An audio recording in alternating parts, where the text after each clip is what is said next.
अब ये तो होगा इंद्रिय वाले जीव। इंद्रिय वाले जीवों के अलावा भी कोई जीव है क्या जिनको इंद्रियां हो, इंद्रियां ना हो? तो एक जीव ऐसे भी हैं जो कौन है, इंद्रियों से मुक्त हैं, जिनका नाम है अतीन्द्रिय जीव। क्या है वे अतीन्द्रिय जीव? तो एक गाथा में अतीन्द्रिय जीवों का वर्णन करते हैं जो इंद्रियों से भी अतीत हैं। तो इंद्रिय मार्गणा में उनका वर्णन क्यों है? जैसे गति मार्गणा में गति से अतीत जीव हैं, वैसे इंद्रिय मार्गणा में इंद्रियों से अतीत जीव हैं।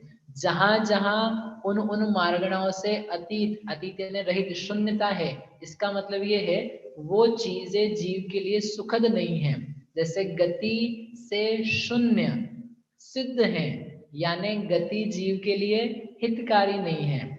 इंद्रिय में इंद्रिय से अतीत जीव है, इसका मतलब वह इंद्रियां जो है वो जीव के लिए हितकारी नहीं है।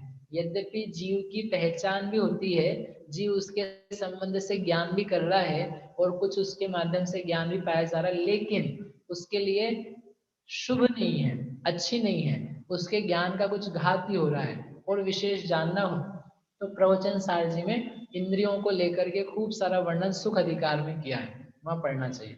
अब अपन अतीन्द्रिय जीवों को पढ़ते हैं। गाथा नंबर 174। रवि इंद्रिय करण जुदा अवगहति गाहया अथे णेवय इंद्रिय सुखा अनिंद्रियाणंतणाण सुहा। रवि इंद्रिय करण जुदा, जो इंद्रियों और इंद्रियों के जो करण हैं, करण यानी कार्य हैं, भुएं टिमकाना, जीवान चलाना, कान खड़े करना और हाथ पैर से छूना आदि जो अनेक प्रकार के करण व्यापार हैं, उनसे जुदा युक्त न नहीं है। और अवगाहति ही, अवग्रह आदिक पूर्वक अथे गाहयाण, जो इंद्रियों को वस्तुओं को ग्रहण नहीं करते। ऋणेवय इंद्रिय सोखा, और जिनके इंद्रिय संबंधी सुख भी नहीं ही है, वे अनिंद्रिय अतीन्द्रिय जीव हैं। वो हो, उनके इंद्रियां नहीं है, इंद्रियों का करण व्यापार नहीं है, इंद्रिय संबंधी खान पान सुख दुख नहीं है, तो वो जीव तो कैसे अचेतन होंगे, अजीव होंगे। इंद्रिय ही नहीं है जिसके, स्पर्श इंद्रिय वो भी नहीं है। ओ भगवान, अचेतन की बात कर रहे हो आप? अरे नहीं, हम चेतन की बात कर रहे हैं। और तुम्हें नहीं समझ में आ रहा था इसलिए दो शब्द और लिखने पड़े उनको। अनंत नाण सुहा, जिनके इंद्रियां नहीं है परंतु फिर भी ज्ञानी है। कितने ज्ञानी? अनंत ज्ञानी। ज्ञानवान तो ठीक है, मजा थोड़ी ना आता है इंद्रिय के बिना। ओहो, अनंत सुखा, वे अनंत सुखी हैं। आप, हम जिनके इंद्रियां पाई जा रही है, वे तो इंद्रियों के निमित्त से विषयों में पढ़ करके दुखी होते हैं, आकुलित होते हैं, राग द्वेष करते हैं। परंतु जिनके इंद्रियां नहीं हैं, वे राग द्वेष मोह से विमुक्त, वीतरागी, निज आत्मा में लीन, पूर्ण ज्ञानी, प्रत्यक्ष ज्ञानी, अतीन्द्रिय ज्ञानी, ऐसे अरिहंत सिद्ध भगवान हैं। उनके सुख और ज्ञान थोड़ा बहुत नहीं है, अल्प नहीं है, अधूरा नहीं है, कैसा है? अनंत है और पूर्ण है। ऐसे कौन है वे? अतीन्द्रिय। बोलो अतीन्द्रिय भगवंतों की। अतीन्द्रिय ज्ञान ही भला और अतीन्द्रिय सुख ही भला। इंद्रिय सुख, इंद्रिय सुख सुख नहीं है, समझाना पड़ता है। सपरम बाधा सहितम विच्छिन्नम बंद कारणम विषमम जम इंद्रियहिम लब्धम तम सौखम दुखम एवता। वह इंद्रियों के द्वारा प्राप्त किया गया जो सुख है, वह वास्तव में दुख है। अब मुझे प्रवचन सार नहीं पढ़ाना यहाँ पर, लेकिन आप विचार कर लेना। इंद्रियों से यानी खाने से, चखने से, सूंघने से, देखने से, छूने से, सूंघने से, इन समस्त प्रकार से जो हमें अच्छा लगता है, सुख लगता है, वो सारा का सारा सुख जो है वह कैसा है? वो कैसा है? आकुलताओं से भरा हुआ, पराधीनताओं से भरा हुआ। पराधीनता क्या है? इंद्रियां ही अपने आप में पराधीनता है। इंद्रिय अपनी नहीं है, इंद्रिय पौद्गलिक है। जो क्षयोपशमिक भाव है वह जीव का है, परंतु जिसके अवलंबन से जान रहा है, जिन उपकरणों की सहायता लेनी पड़ती है, वो सब क्या है? अरे वो सब क्या है? चेतन है कि अचेतन है? चश्मे को लेकर के जानना पड़ता है, तो चश्मा चेतन है कि अचेतन है?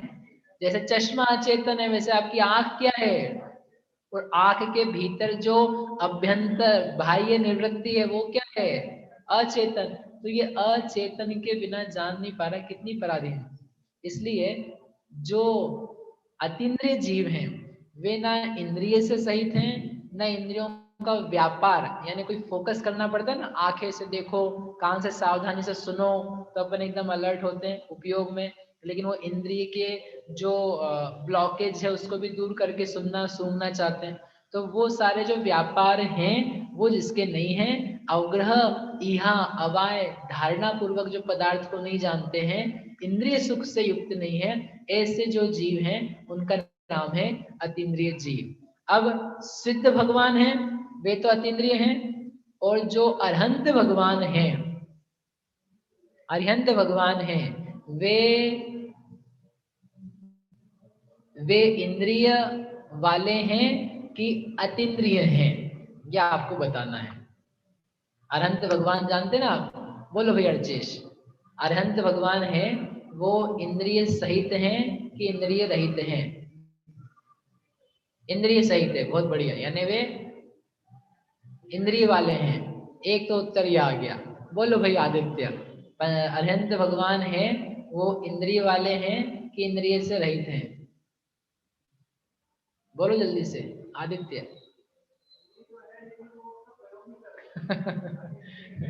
इनका कहना इंद्रिय तो है लेकिन उसका प्रयोग नहीं करते हैं। एक सेकेंड, इसको बंद हो गया था, इसको चालू करना पड़ेगा। आ गया? शेयर भी करना होगा। शेयर कहाँ हुई? हो गई क्या? अच्छा, एक सेकेंड, आ गया? ठीक, हाँ आ गया ना आपके जूम पे? ओके। क्या कह रहे थे? अरिहंत भगवान, सिद्ध भगवान तो सबको स्पष्ट है, शरीर से मुक्त, कर्म से मुक्त, इंद्रियों से मुक्त। तो सिद्ध परमात्मा जो है वे तो पक्के पक्के क्या हैं? अतीन्द्रिय ही हैं, अनिंद्रिय ही हैं। परंतु विचार कर रहे हैं अरिहंत भगवान का, अरिहंत भगवान के इंद्रिय हैं कि नहीं हैं? बोलो पूरी बहन।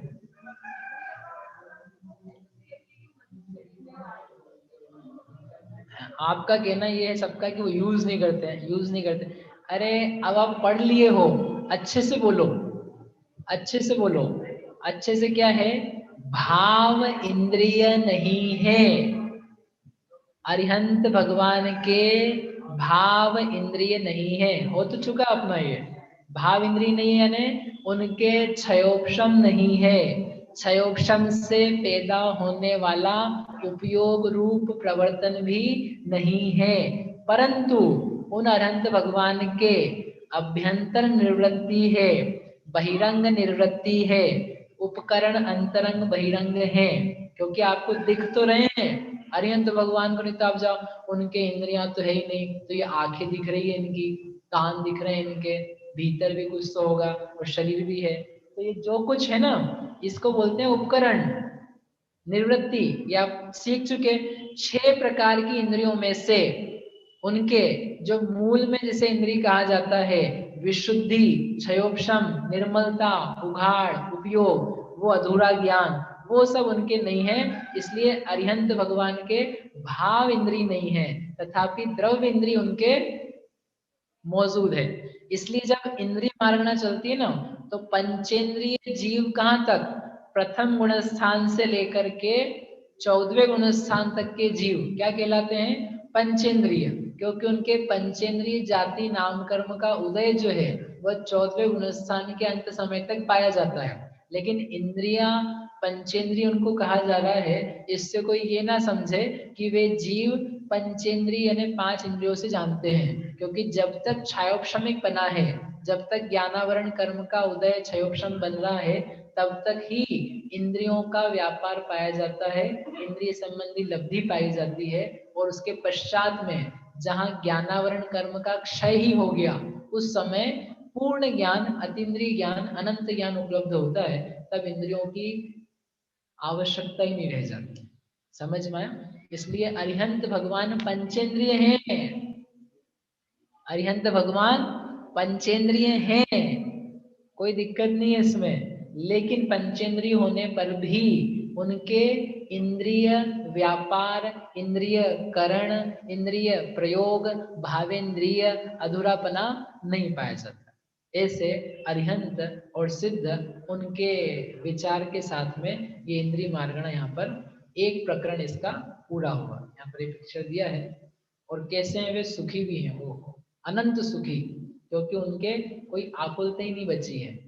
क्रम क्रम से नहीं जानते, वो अवग्रह जो आया ना, अवग्रह, इहा, अवाय, धारणा, ये क्रम क्रम से जाने जाते हैं। परंतु अनंत ज्ञान में चीजें कैसी है? इकट्ठी एक साथ जानी जाती है। इसलिए उनका भी आचार्य देव ने निषेध किया। अब ये भी यदि विचार किया जाए ना, तो आपको समझ में आए हम कितने बुद्धिमान, हम बहुत सारा याद कर लेते हैं, हम जल्दी जल्दी जान लेते हैं, फटाफट समझ जाते हैं। इतना जो भी समझ रहे हो वो भी क्रम क्रम से आ रहा है, एक साथ तो जाना ही नहीं जाता है। और कोई ऐसे जीव हैं जो क्रम क्रम से सीक्वेंस में नहीं जानते हैं, एक साथ जानते हैं, क्योंकि उनके आवरण समाप्त हो गए। ऐसे जो जीव हैं वे अतीन्द्रिय हैं। इस प्रकार यहाँ पहला प्रकरण पूरा हो गया।